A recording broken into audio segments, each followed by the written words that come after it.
Martin, how are you today? I'm actually remarkably well, thank you very much. I say that, actually, I wasn't well last night, but I'm fine now, so thank you.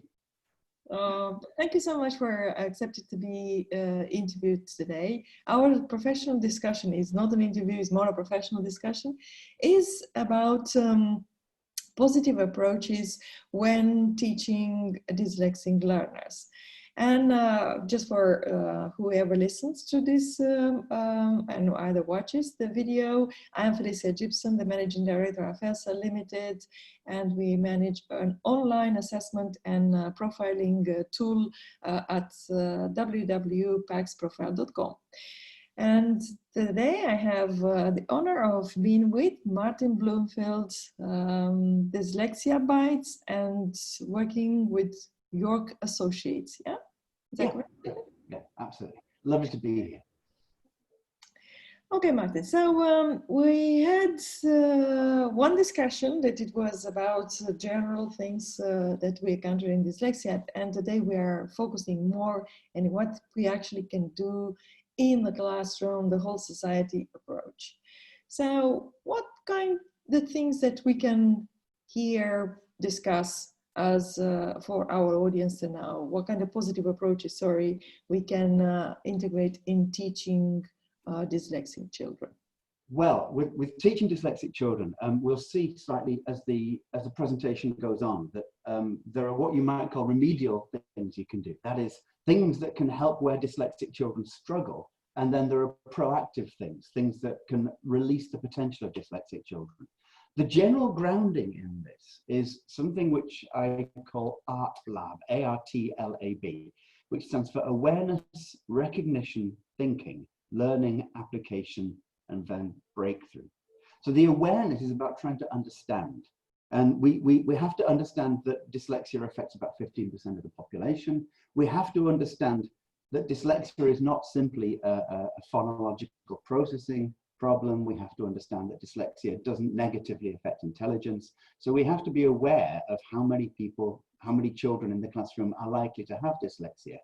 And we also have to be aware that when someone has dyslexia, it doesn't necessarily show in terms of being unable to pronounce words that they read. So it's a far more complex issue than that. So we then we try to recognize the signs of dyslexia, which include things like organizational problems, poor timekeeping, eccentric patterns of thought, visual holistic ways of seeing the world, ways that don't necessarily fit in to the traditional classroom setting, which tends to be first we do this, then we do this, then we do this, then we do this. It tends to be very linear sequential in a classroom setting, and the dyslexia isn't quite a linear sequential way of seeing the world. Then there's the thinking. It's about reflecting. So we realize what the issue is, how many people have got dyslexia. We recognize the signs of dyslexia, and then we reflect and we say, well, what do I do? What are my practices, and how might my practices affect positively and negatively kids with dyslexia in my classroom?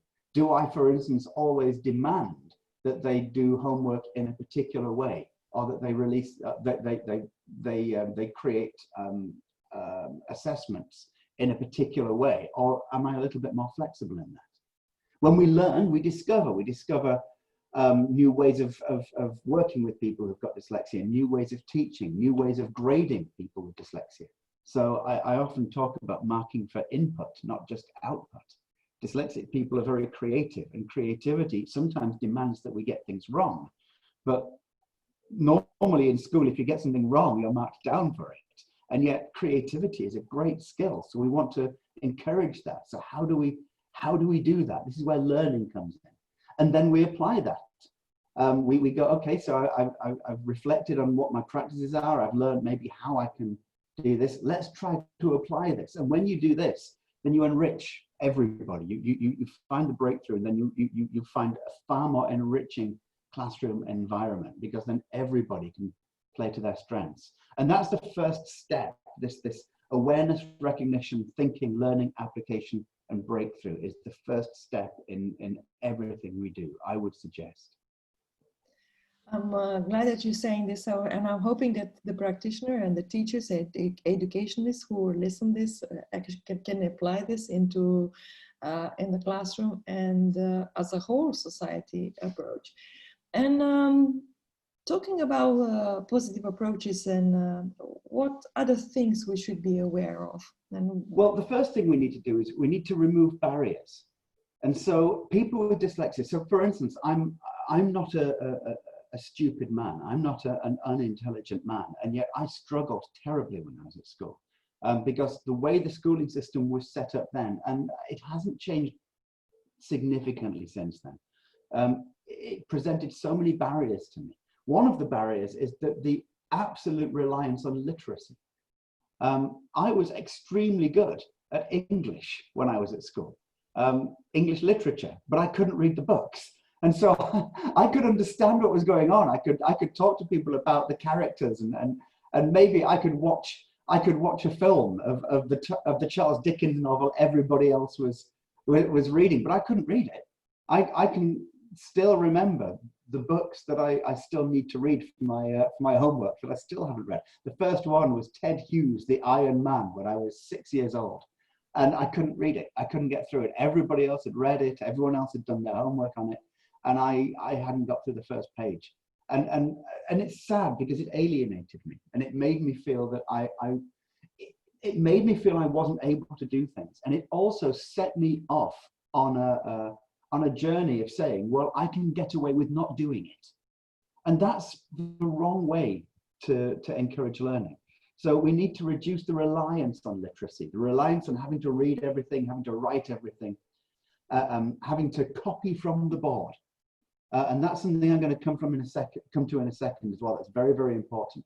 But first, keep instructions clear. So people with all forms of neurodiverse differences. So for instance, with dyslexia, dyspraxia, dyscalculia, with ADHD, all 7 types of ADHD, with people on the autistic spectrum, what we need to do is we need to keep our instructions clear, make them concise, and keep them bounded. So we're not just giving vague instructions. People know exactly what they have to do, exactly when they have to do it. And that these instructions are what you would call chunked. That is, they're made small and they're made really, really digestible. They're not too big. And so that's the second thing. So we reduce reliance on literacy, we keep our instructions clear. The third thing, and this is really interesting, and it connects with both of these 2 things I've said, be mindful of memory. So people on the ADHD spectrum, people on the dyslexia spectrum, we each have working memory issues, certain types of memory issues. This comes out in a lot of different ways. So one of the ways it comes out, if you give people instructions that are kind of complex, then it's very easy not to realize that people with dyslexia are going to forget a lot of those instructions. We're only going to remember the first one or the last one. You usually remember either the first or the last. And so these instructions we've been given, we can't carry them out because of memory issues. In terms of literacy, people are not always aware that if you write something on the board and get the class to copy that down, working memory comes into this very much. I have to look at what's on the board. I have to find my place on the board, which is challenging for people with dyslexia who have what we call convergence issues. We can't always focus our intentionality of attention. And then once we've found where we are on the board, found our place, we've got to remember what we have to write down. We've got to look at the page. Then we've got to rely on literacy, writing it down, and phonological processing. And we've got to remember it. And then we've got to look back at the board. And the cognitive processes that we're asking somebody to go through, these are like hoops that you've got to jump through. Looking at something on the board when you're not focusing on, where it's difficult to focus your attention and your intentionality on what you're writing, then remembering it, then using literacy and phonological processes to write it down, and then to look back and where am I on the board again? And that requires working memory as well. We have to be very mindful of these things, because if we don't, we're causing education to be basically a set of a sort of burning hoops that people have got to jump through. And each one of them is quite frightening. And it's very easy to get yourself hurt on these burning hoops. So I would do these three things: reduce reliance on literacy, keep instructions clear and concise, and do not rely on people having to remember stuff all the time, because working memory and long-term memory are different things. Visual memory is different from auditory memory. And so we've got to be mindful of memory. Martin, this is wonderful tips and explanation for the teachers to understand how to use that. And I think they are also very clear what you say, and the parents can do it, you know, the reliance, and keep not prompting the child, go and read the book when the child cannot read the book. Yeah. Yeah. So this reduce reliance on literacy and keep instructions clear, be mindful of memory, can be implemented by parents as well. So they're really useful strategies. So thank you for sharing your experience with us. And going from the remedial approach, which we just now we are moving to the proactive approach. What can we do before actually we go to the correction side? So what kind of barriers we need to remove to unlock those talents in a classroom? Yeah, how can we open that box and release the talents? One of the things I do when I give presentations, I often concentrate on 1, 2, or 3 of these different talents. I mean, sometimes more, but I often concentrate on these 5 talents. The visual aspect. People with dyslexia have a visual memory, and we have a visual way of experiencing the world. Now, when I say this, what I don't mean is I don't mean that I'm swallowing the whole visual, auditory, kinesthetic, gustatory, olfactory sort of neurolinguistic programming view of the brain. I'm not swallowing that. I'm looking at the research, and the research is very clear. The empirical and the psychological research shows very, very clearly that people with dyslexia have greater peripheral vision. They can see detail in images that are otherwise blurred. They remember visual images far better. They can manipulate visual images in their minds. And so we keep our teaching visual, and we activate that visual aspect of the dyslexic learner. And when I say visual, what I don't mean is reading something. That's not what I mean when I say visual. Using your eyes and being visual are 2 very different things. And if anybody's interested in why that is true, blind people can be visual as well. You can lose your sight and still be a visual thinker. So we've got to separate the eyes and visuality. That's one thing we need to do. The second thing is take a multi-sensory approach. So depending on the age of the class you have, if you have, for instance, an early years, primary school age, then multi-sensory teaching involves all sorts of things. It involves cross-lateral crawling across the floor. It involves finger painting in sand. It involves bright colors. It involves singing and chanting, and the teacher sings something and the children fill out the word that's missing at the end of the line. That kind of thing. That's multi-sensory. As you go up, then maybe social pressures mean that that's not so appropriate in secondary school. Or in university, and so multisensory becomes different. It becomes using theatre.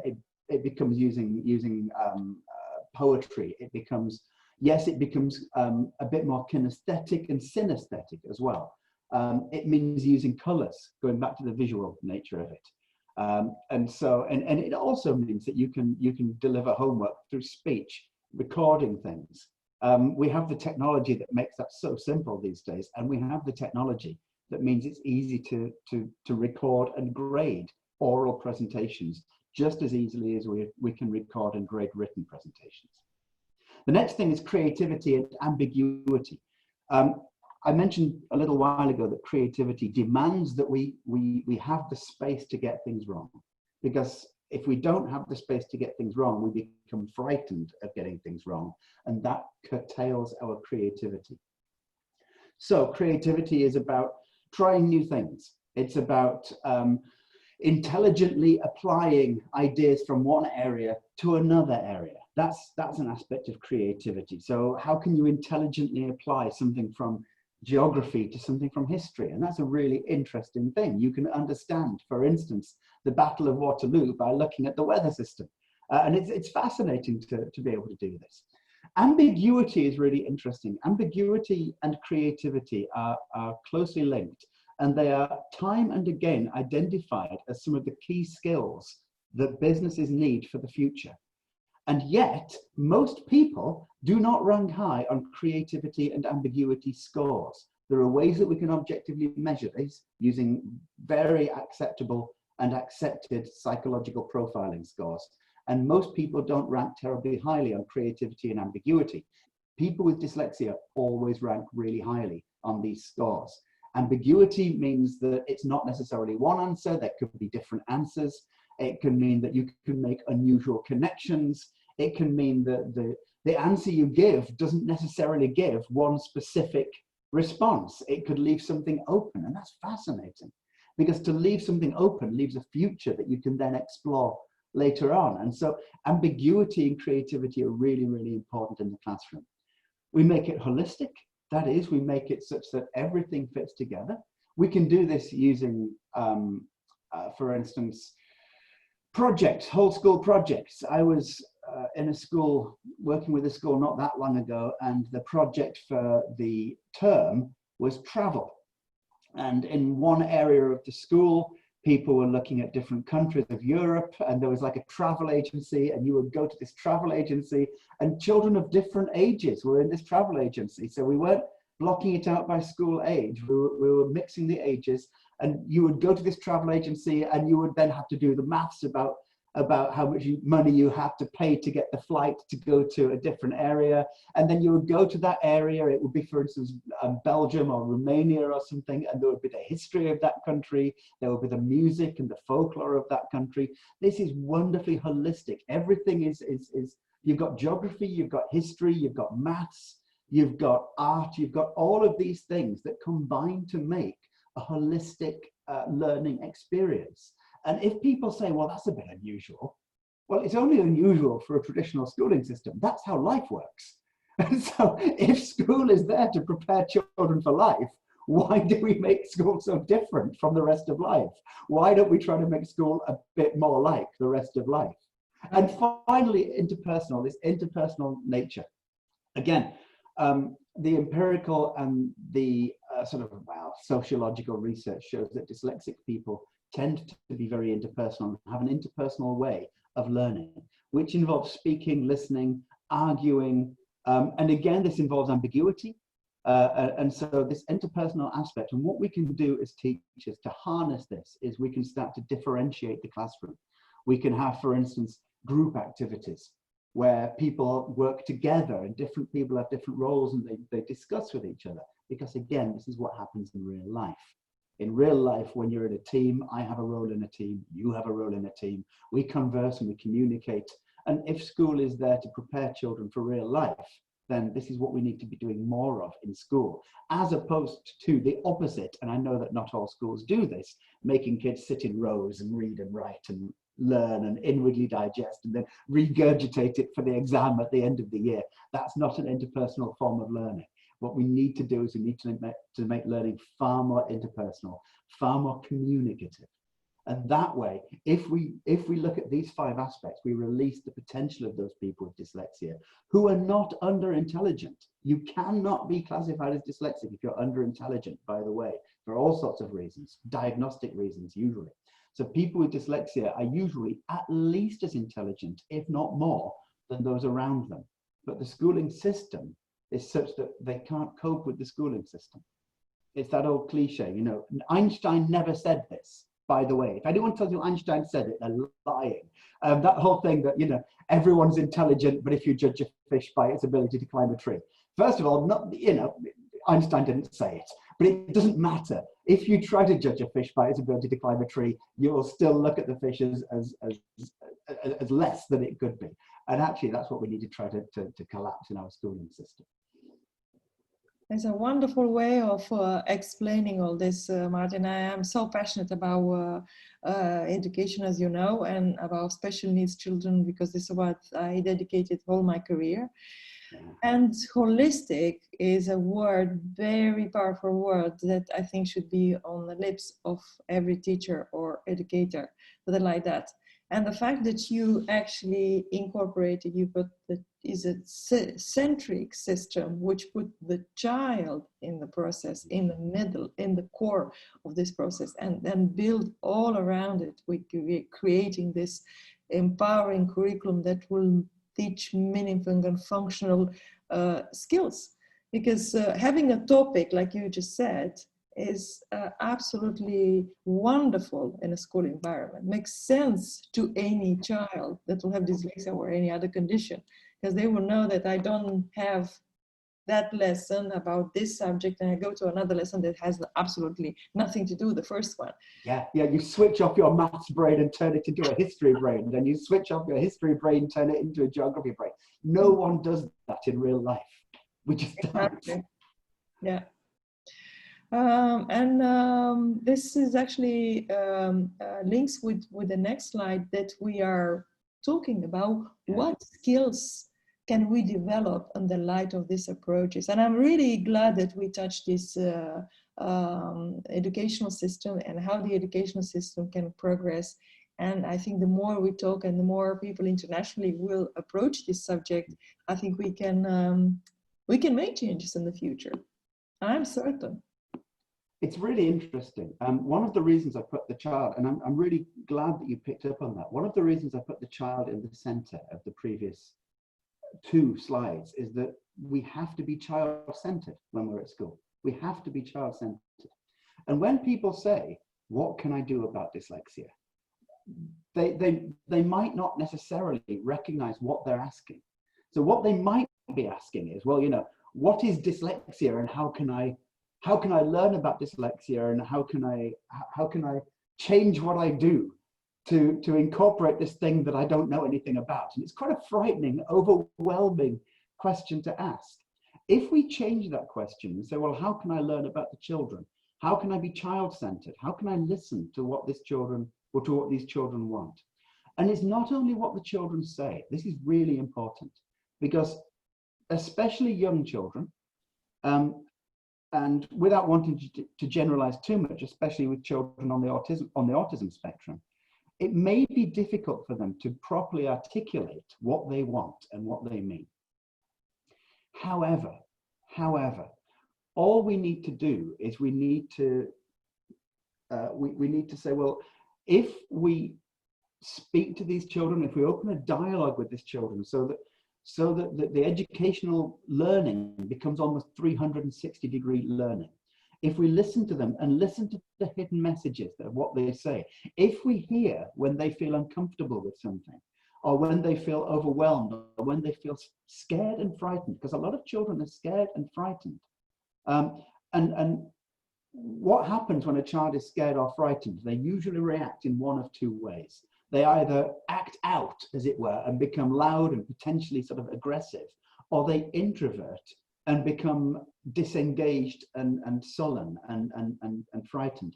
And traditionally at school, both of these responses is a punishable offense.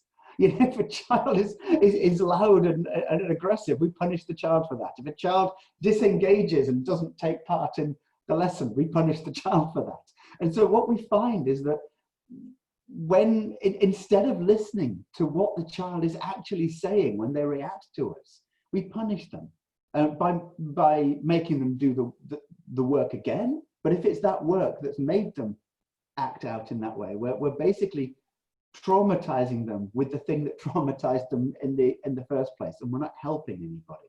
Also, we're not learning, we're not understanding what children need from us. And what children need from us typically, more than anything else, is trust. And it's this idea of building trust, and we build trust through listening. And when people say, oh, I don't know about dyslexia, the question is, yes, but do you know about your children, about the children in your classroom? That's the key point. That's the important point.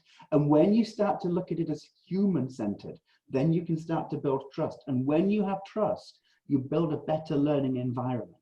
And as we say, if we don't keep learning this linear thing where you have to read, learn, inwardly digest, then regurgitate, you'll find that this learning environment becomes a happier place. It becomes less pressurized for these children who find it difficult to articulate their fears and their anxieties. And it becomes just generally a smoother learning environment. I am so glad that you mentioned pupil-centric. I'm passionate about that, you know yourself. I'm bringing all my discussions about being center, with people in the child in the center, build a team around the child, as we spoke in our first professional discussion. And I really love the word that you put in here, listening. I think listening is so important, to listen to what they tell us and what kind of skills. Listening is also a skill. Yeah, because you can test that very easily in the classroom. Are the people only just hearing that I'm saying, or are they actually listening? Can they repeat back what they just heard? There is a core message in there.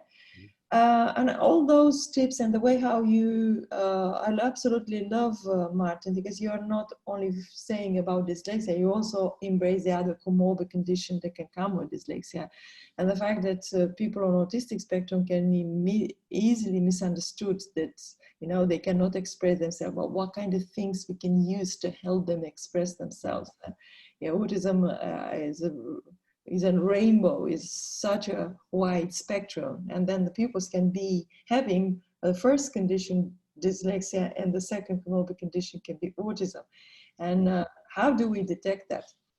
Yeah. So, and at the same time, just to interject there, they could be dyslexic, they could also be on the autism spectrum. And then they may come from a difficult background at home, where they fear authority. They fear the authority of the adult figure, and so this inability to communicate can come from not only their comorbid neurodiversity, it can come from their background. So there can be intersectionality at play. It could be about gender, or it could be about class, or it could be about wealth. It could be about all of these things. And the listening comes out in, not only can you then say, this is what you've said, can you register it and remember it? But if you don't, therefore, if your behavior does not change accordingly, we have to question whether people have actually listened. Because what does it mean to say, oh, I've heard you, but still not to change what you do? So have you really listened? So yeah, there needs to be some form of almost measurable change of behavior.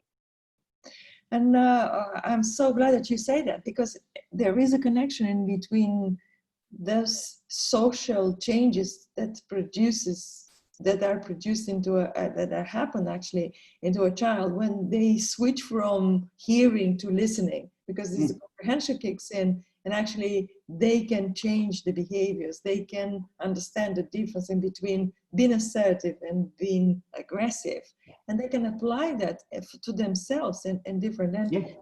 The teachers are modeling this behavior for the children. Absolutely.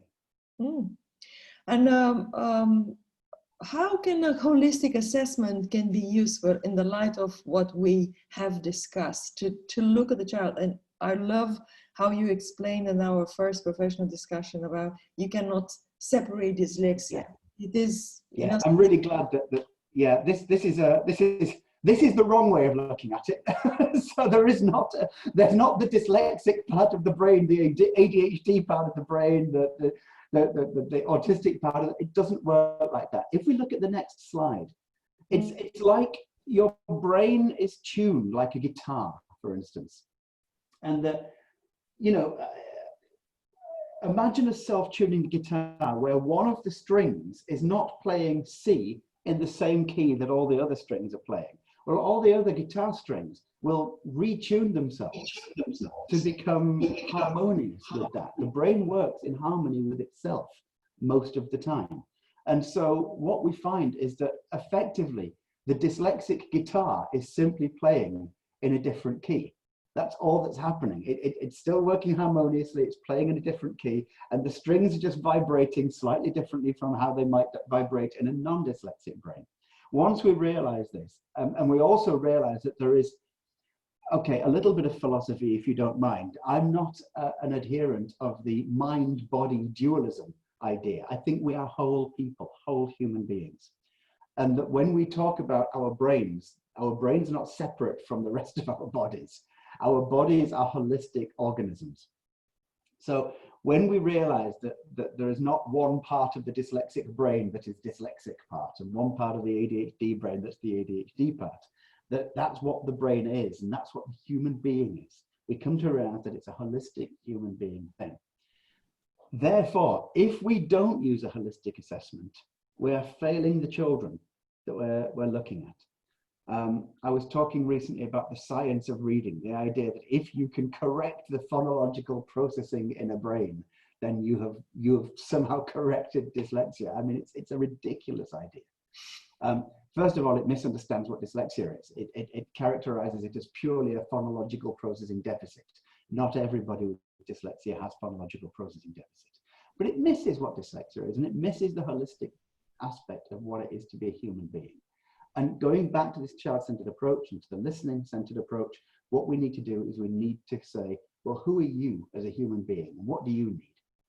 What is it to be you? So instead of what is it to have dyslexia and, you know, what's this thing called dyslexia and how do I deal with it? What is it to be people? And how do we deal with people? And once we think of it in these terms, then we cast off the idea that you look at one Broca's area in the brain or whatever it is, you know. We say, well, look at the person, look at the human being. Only by looking at the whole person can we start to give that person a fulfilling childhood. Absolutely. And then by listening to what you just explained, links with what a parent said to me the other day when we asked about what kind of skills we actually expect to be developed by a certain age. What kind of, I wouldn't call them soft skills, I would call them core skills and traits that will be to be developed. And this parent told us, for instance, that the child was the firstborn and she would not have any means of comparing with another child. So therefore, she would not know, and it will take longer, the early intervention, because she would not know, is that expected to be that by a certain age?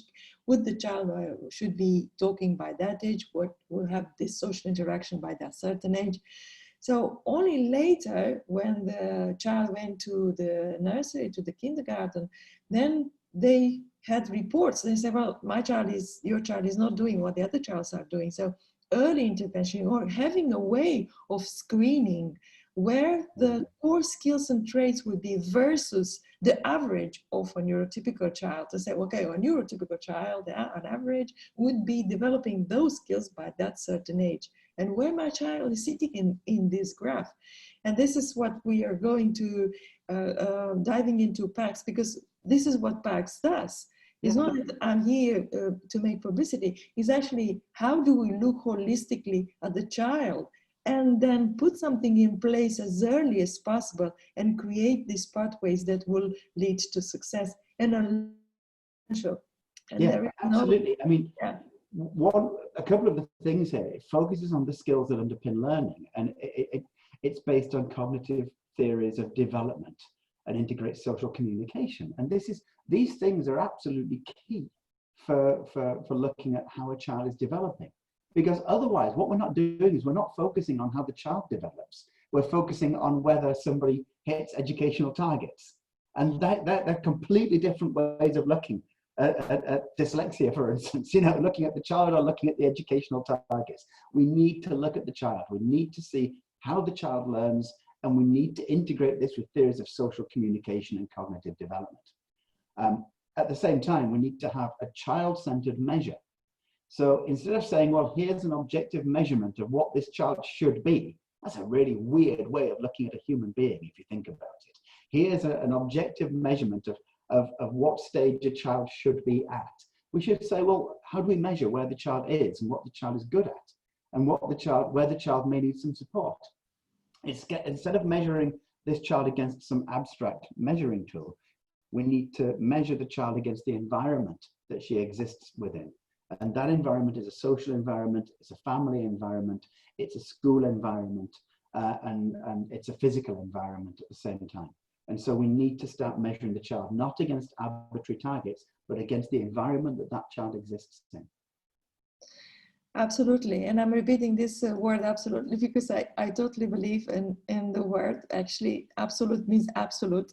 Means that there is no something else that you can add or you can say when you describe it so well.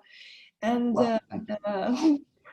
Martin, is also the fact that having a tool that you can bring different opinions that you sell, and you're already having in the 2 slides, the child in the middle, and bring the parent and foster that communication with the school, and bring the specialist support or the educationist or the speech and language therapist or the occupational therapist that will be looking at the same profiles. And this is, the parents are feeling that they are a little bit release of their burden because they don't have to repeat that story again and again and again. Plus, myself as a teacher, when I was teaching in a classroom, I had in one class 3 different groups. So in one lesson, I had to plan 3 lessons. So I have the PMLD, I have the MLD, and high functioning. So how difficult is that to be achieved? And it is a very challenging time for the teachers at this time, and equally for the parents. Of course, yeah. I'm in conversation with people in Australia, and Australia is, without wanting to generalize too much, in Australia you tend to get large cities or small sort of towns. And in these small towns, they don't have that many schools, and they have very wide range of children and families. And often they have a lot of social deprivation. And so the teachers are struggling against kids who are genuinely traumatized from their home life, kids who are traumatized by the education system, by they're struggling with the demands that the education system puts on the teachers. And the kind of school context you get in these small towns in, for instance, Australia, are very different from the kinds of context you get in a large, wealthy city such as Brussels or London or something like this. And so it makes no sense to judge children against an arbitrary standard. You can only judge the child against the context in which that child lives. And that involves, as you say, a whole child assessment, a whole child approach. And yeah, I mean, whenever PAGS does a holistic approach, takes a holistic approach, it has to be on the right target. It has to be along the right lines, because that's what's needed. We cannot sit in our ivory towers and think this is what education is, because education is different in every single context in which children are being educated. And the idea that all we have to contend with is getting a child up to a standard is an absolute misrepresentation of what's going on in real classrooms all around the world. Europe, outside Europe, in our own countries, in our own context, it's so different. Yes, it is, and it was one of the subjects that we actually taught the Education Reimagined, preparing learners for their future. So for the jobs that actually have not been invented yet. And we could continue on this discussion on and on. I'm so grateful for your time. I think this is our last slide for this professional discussion. And thank you for all the people who are listening to us. Hopefully that one day we'll be putting this on the podcast. So I'm saving also the audio version.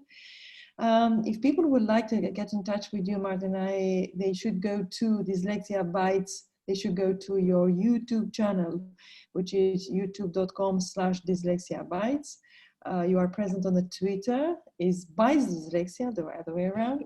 And you have a lovely website that it says www.dyslexiabytes.org. Yeah. And thank you ever so much people that they get in touch with you, or that they get in touch with us via info@Pax profile. We are open to listen to them and to engage in a conversation with them. So thank you for your time today, dedicated to our professional discussion. And then I'm looking forward to the next one. Me too. Thanks very much indeed. It's an honor to be a part of this. Thank you.